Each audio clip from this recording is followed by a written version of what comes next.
Ka-Bokolok. Uti ni. Eh? Look here. Me a chill. I'm going to do a forge. But won't Ka-Bokolok. I'm going to do a forge. But who? Pian wona ye guri pa Ka-Bokolok. Don't come in ye. One chian bichi. Medka bichi. Ribu na pa. Fone. Donc, anon, abe mako don video don mia chel kolo. Matile YouTube ba. Ena, video don ki mia ya chel YouTube. Cha beru don na katana wa. Video o mia ni ninge. Manyo wano Ka-Bokolok madadon. Chidong na bera tier make la rema mo. Awa jal kene kong jal gini. Ana Ka-Bokolok dong ba? Video ru o wa mia dong. Chawa lok do boke. Ingeu tijweng be ki baga chich. An ma men mer pe tich. Men na ti mer ka yelu. Ka yue be wia. Kidong mer just me beri kien dano. En kira dano kwa kere eno. Pena ini wa ine bed meni. Ine bed meni serious utwal. Jare bed to dirini. Chi ene beda patiba. Gini wonge beru giru be kiene.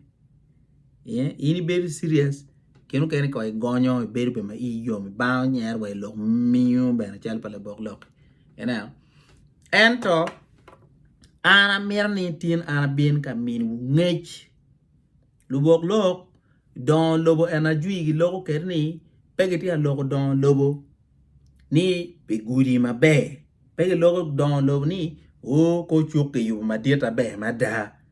Don lobo mage logo pere ni bene ni nenu ni jimi ma wano ti kere o mier quality ne wano mer chero malu. Nenu Ka-Bokolok mana ne tini mi foch. Da mera lok style juya bir mera Ka-Bokolok iteni na mera mi foch ki jo ati atimu jimi ma pire tek. Ikenga. Foch chama tina mi na be mi chera tibo dul make luoni Torchi Goat Farmers. Man giti bi bobi ba. Kingi bobi ki palea. Ineno Omoro District. Mana yedun farmer chiel mageno mogo gu la juaj nya mone gwako kori diegi man ritu gi en man me tommi do gi peye. Ne an Ka-Bokolok ma diegi chagoni chogi diegi muguma ka ugorono initu ke neno menu logo riuni nguluko. Ma dieli ene diel me dwe bi ina chal migi enati gen gang ena mwaka na gen piera bichi.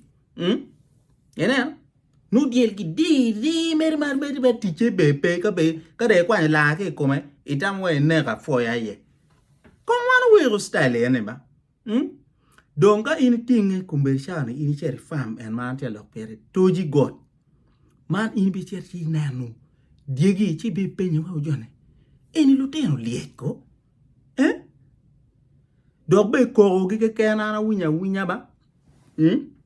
Ma director la chincha me farm manager be no tieta. O we koro gi be betel koro ba digum ke na teten ken gang kan. Ki koro we pere bo diegi en man diegi mo kwano. Diegi Muni magaluon ngo pure boa goats. Dog be luon chele luon de red Kalahari. Kada nano red Kalahari we. We don't chew. En pero don la malo tualba enu daja eni. Ka ini ne ba me chele ken. No way never merit de la tendia mo. Ki wa ayu kong no achuli kong no ayu ki lo me diegi en man diegi me tom me cha wen nano jemi chele tenen me tom. Dong luen pa dong gi mer mana nok en do kuluni o gner ye dielo o dieli eni inga kong ken in me biro ka tingu dieli eni ni nego ne pit luen pa dongi nyoni ukumu do ngwenyu ching la wore dog deke la win mari ba diel ja din mo ma inde to diel wa nek ne pit timinga lo tini jwat lo tina jwara lo ku ka to ma ana wi kong ken diegi ni eni kita director wa ja wa chwana ke ken pat ba kaga diga chwana winyi Evelyn piana wa nya choli ba gipeke Evelyn long mala wa watching we po manu ki base bana man moane enene ki degree mu goni enenu riu ka kuri tijibe balu chama dano no cheri balu pora nyu yo balu ku geno ayoko choli ayoko gichak nenu don lobo ilok kodi yo gichak lok kodi mon ene man die la chincha kumerichan wa ka ko chak guru kenyi pepe doctor Tony Kidega mo bi tu lok ko kichugi fresh and mugo ka inen na ten diang mu nyala itu nen way wo man diang wa high school ene mirwa bin me lok kodi yo dong ya kodi gi lok ko wili kay leri wili mano chi wil digi en bod la teni manager nya ya esteri esta ten nyago ba en ya go digi kuja ina no way school digi ku pon di ba kanye nen way wakacha manu weng no dunya jak na lo me lo jemi mene don lo mo mer wachire gena kele wa chente enu actually tay iduba una lu langi healing ti kodi